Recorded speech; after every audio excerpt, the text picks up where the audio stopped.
Hello, everyone, and welcome to Back Chat. Welcome to Move with Scoliosis, which is your place for everything yoga and Pilates for scoliosis. And I hope you've got your cup of tea, or maybe you're going for a walk, whatever you're doing. We're just going to have a nice chat today. I've had so many questions via Facebook, in my inbox as well, by Instagram, and I love these questions, obviously. So make sure you keep them going. I know that there is a lot to go through. And obviously, I can't answer all of them all the time, but I will do my very best. And I'm going to start with the ones that I found on Facebook recently, and that I thought I always pick out a few where I think they're going to be relevant for a lot of people, obviously. So these ones were from Leah, and she says she's got so many questions. And I feel you, Leah, and especially if you've just been diagnosed, or maybe scoliosis has just kind of become a subject in your life, you might have a million questions. So this is very, very normal. And we just have to kind of go through this process and gather all the information. That's the most important bit. So she is saying, why does it seem that not many doctors or specialists, at least here in California, don't know much about treating or healing scoliosis? They're just used to going straight for the meds, but rarely anything else. Some doctors even tell patients your scoliosis shouldn't be causing you any pain. So there are definitely a few things here, Leah. First of all, there aren't that many specialists in scoliosis, to be honest. That's number one. In a normal medical degree, and I am not a doctor, I'm not a medical professional, so I can't tell you. But I have a feeling that scoliosis is not heavily featured, because if you go to a general practitioner, for sure, there isn't a lot of knowledge about scoliosis, for sure.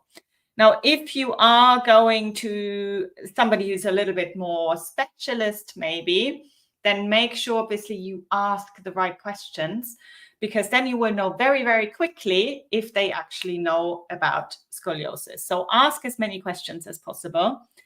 If somebody is telling you your scoliosis shouldn't cause you any pain, they probably don't have any first-hand experience with scoliosis, and they might not have many patients with scoliosis either. So this answer just kind of tells me there is a little bit of a lack of understanding. And I do get, maybe from a medical point of view and research point of view, where they're coming from if they are saying scoliosis shouldn't cause you any pain. What I'm suspecting is what they want to say is that your spine is curved in a particular way that is not to the normal standard, whatever that means, doesn't mean that you will have pain. And they are correct in saying that. So not everybody who's got scoliosis also has pain. So this part is true. However, that the scoliosis cannot cause you any pain, that is completely untrue. So we know this, and there has been research about this. We also know that pain is a very much a complex subject, and it's not just physical things that might be going on, but there is other things obviously going on. And simply the fact that you know that you've got scoliosis and the fear of it becoming worse can contribute to your pain. It doesn't mean it's the cause of your pain, but it could certainly make it worse. So why does it seem? I think it's a lack of education, understanding, maybe. And remember, all these doctors and medical professionals, there's a huge variety of conditions, obviously, that they have to know about, but scoliosis seems to be one of them that is under researched. And I think this is also because it's not very straightforward. There are not very straightforward answers. Nobody knows exactly what the cause of scoliosis is. And there are just too many variables here. And this makes it very, very difficult for a health professional to give you a straightforward answer in a way, in which case they probably prefer to say nothing and just go for the meds straight away. So this is my feeling on this, and this is my this is what I suspect. Is there a specific doctor or specialist that one can go to for any help besides physical therapy and yoga? So I'm not quite sure what exactly you mean. There are certainly scoliosis specialists all over the world. You just have to go look for them. You have to find them. Certainly in our community here, in our Facebook community, for example, just kind of have a look and maybe look around for some recommendations for wherever you are in the country or in all over the world. They are out there. They are just a little bit harder to find because it's a very specialist subject. But in this Back Chat Live, if you have a look at some of the old episodes, we have loads of professionals that we work with that are super knowledgeable in scoliosis. So this might be a good starting point. So have a look at some of the archived episodes and maybe some of the subject that you're interested in. And I'm sure that this will kind of start to leave you or start you on a journey, maybe to look further into this specific subject, and you will find specialists in that area for sure. Good. So then she's asking about S-curve scoliosis. I will get to this. First of all, I do want to say hello to everyone who is here live. Feel free to join me in the chat. This is the whole purpose of this live stream, is that you get the opportunity to ask your questions live here and you will get my answer straight away. So this is what is so fun about it, what makes it much more interesting, hopefully, for you as well, if you can get your answer straight away. And obviously, I can ask you for clarification. So Leah is also asking, what are your thoughts on CBD for pain and inflammation? And other than yoga, what other things have worked for you for pain? So again, pain is a huge subject and something that I'm certainly personally very interested in. And you will find, again, a few resources here on the Back Chat. I've actually made a whole playlist about this topic as well, how to address pain. It is more yoga related. What I haven't talked so much about is obviously what other things they can do. So this is giving me an idea for some new YouTube videos. So thank you for that, Leah. What do I personally do? For me, it obviously depends on what it is exactly.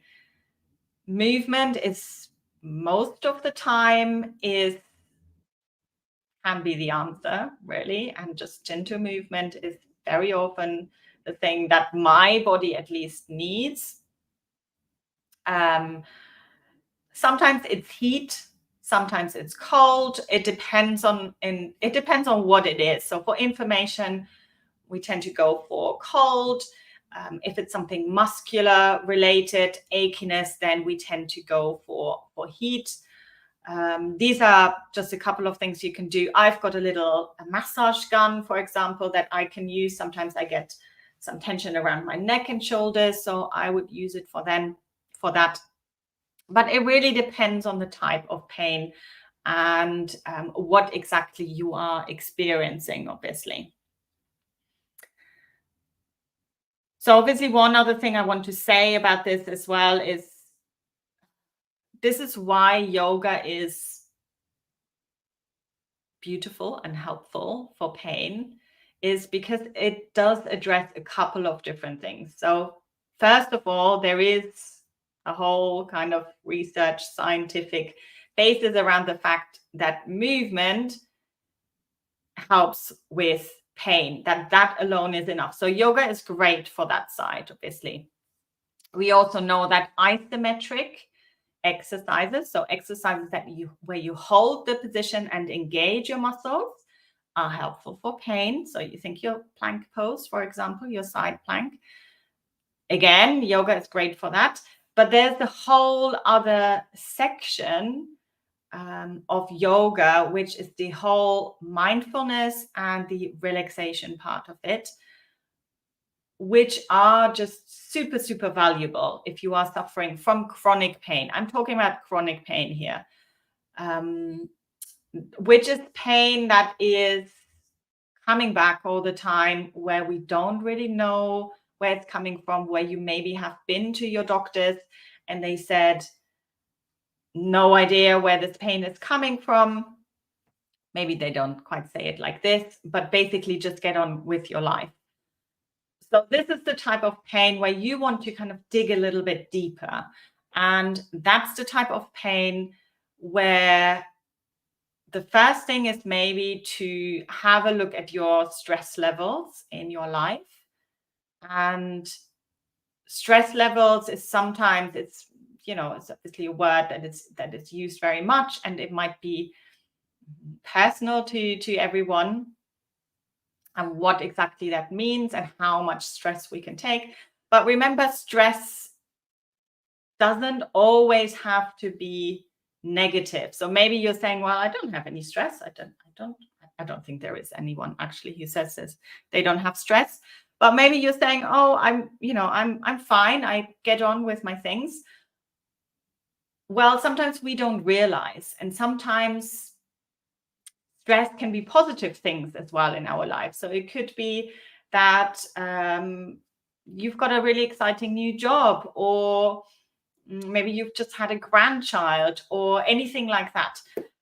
It doesn't have to be negative, but these are all things that can contribute to your stress levels. And when we get into that stress response, our nervous system is kind of fighting for our survival. And this is really important to understand, because it means that we are much more sensitive to the experience of pain, and we will experience more pain in our bodies.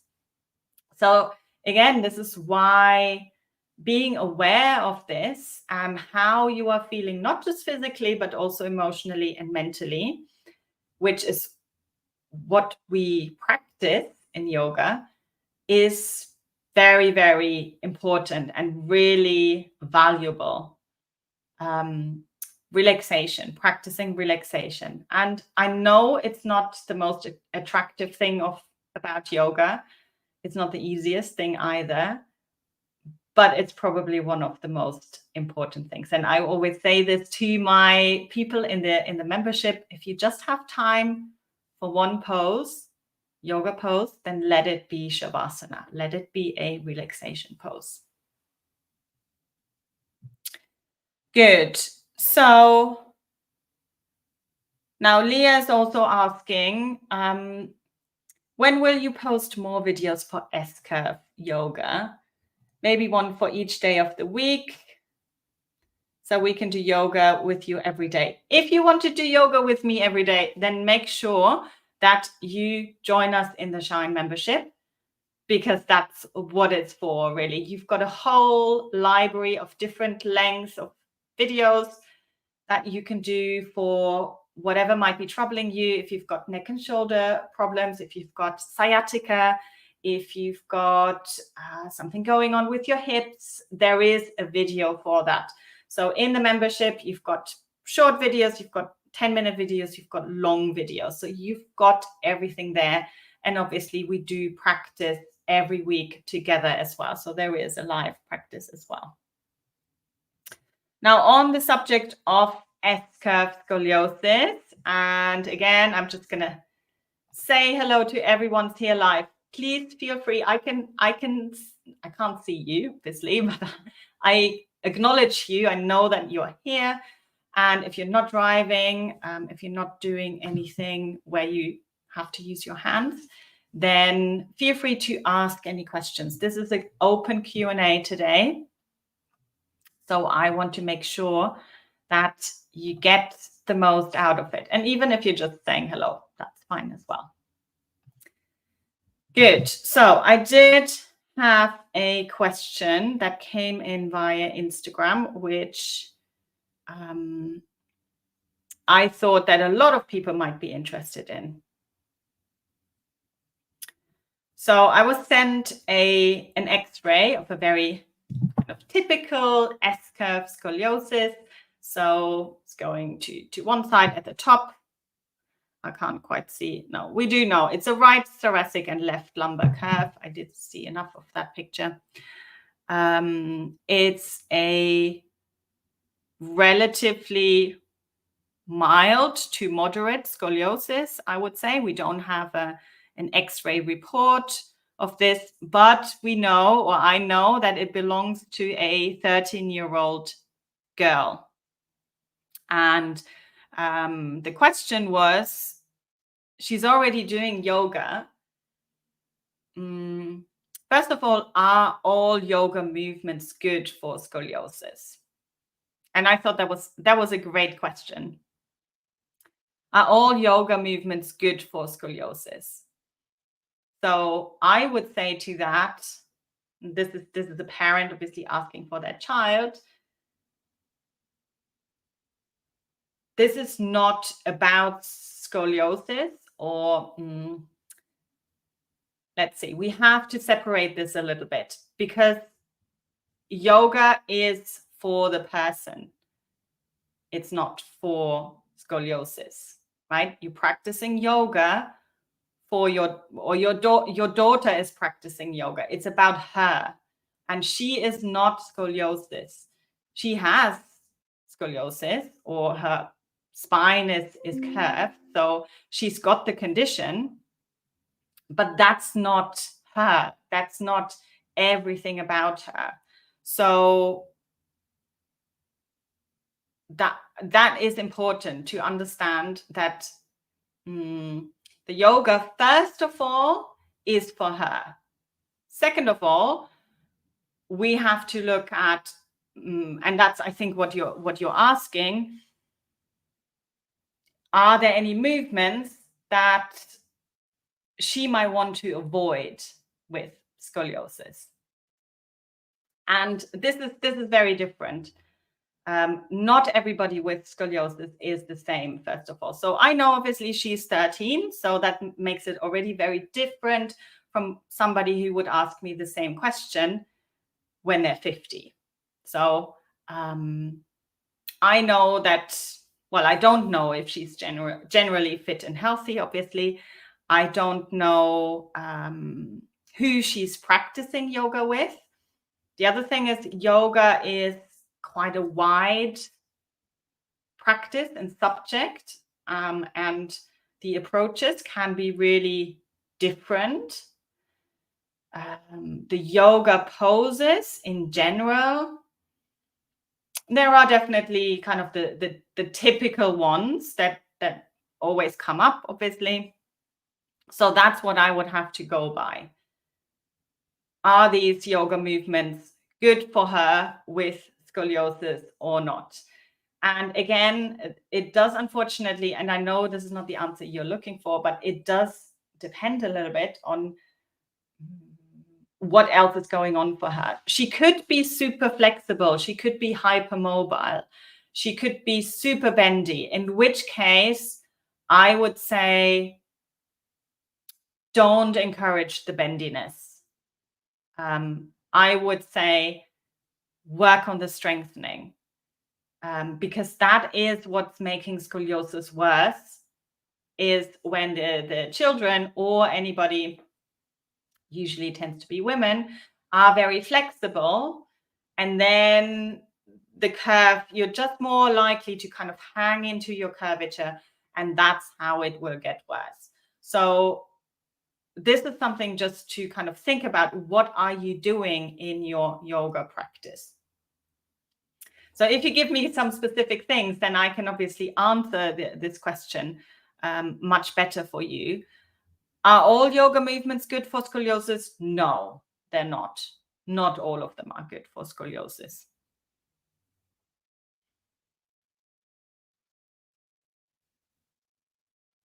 Are you willing to suggest which yoga poses would be good for my daughter? This is what I can't do. I can't tell you which ones are good for her because I don't know your daughter, unfortunately. And again, it really depends on what she is able to do right now, how her pattern is. And I have seen her x-ray, but I don't know what exactly her patterns are. Is she kind of into her curve? Is she balancing it generally very well? In general, you want to look at some poses that encourage her to come out of this scoliosis pattern as much as possible. These are the poses that are the best, I would say, in yoga. And obviously, you will find all of these in my book. So you can get my book, which is Yoga with Scoliosis, Your Guide to Confident Movement.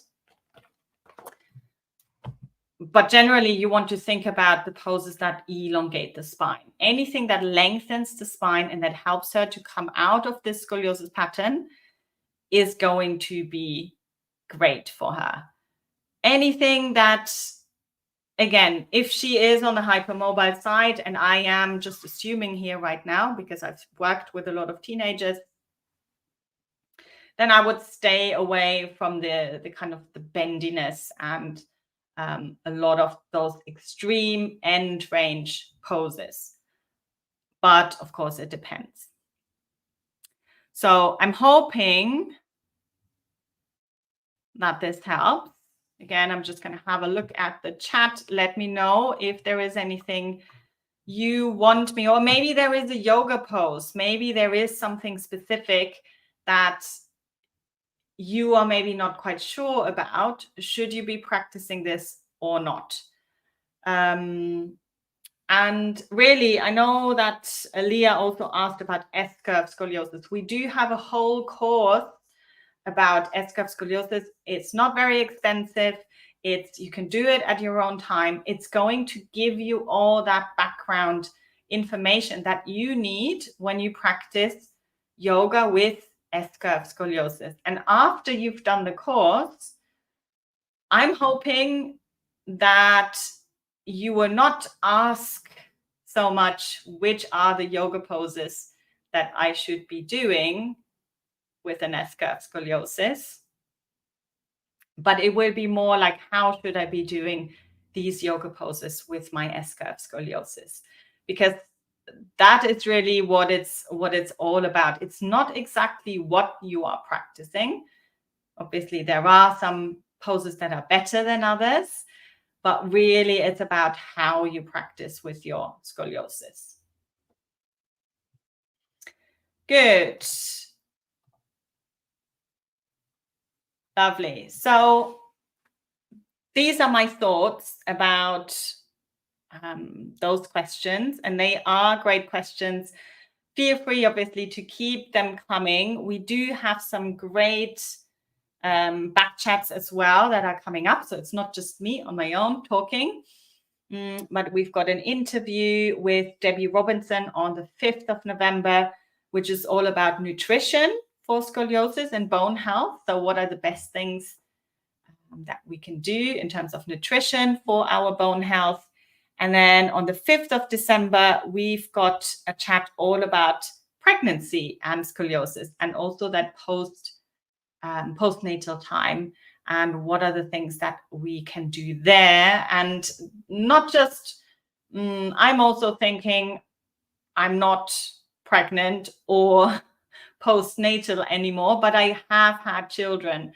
So what are the things maybe that we need to consider when we've given birth and have challenged our pelvic floor? So I'm looking forward to that one as well. As always, if there is a particular topic that you are interested in, then make sure to let me know. And I always love your suggestions. I've had a few people tell me, oh, can you interview this person? And I went out, found them, and then I did interview them. So this only works with basically your participation. And if you let me know who you want me to chat with, then I will invite those people and then we can have a conversation, because this is all about having those conversations. And again, Leah was saying there's so many people that, or there's not enough people that know about scoliosis. Well, we can change this if we start to talk about this a little bit more, and if we start to challenge maybe some of those health professionals and say, well, actually, I know somebody who would maybe disagree with that, or who has got more information, maybe you should talk to them. Then this will make a big difference. So that's it from me today. Thank you so much, guys. As always, thank you so much for all your support. Thank you so much for all your questions. And I'm going to see you next month on the 5th of November for our nutrition chat. Thanks, guys.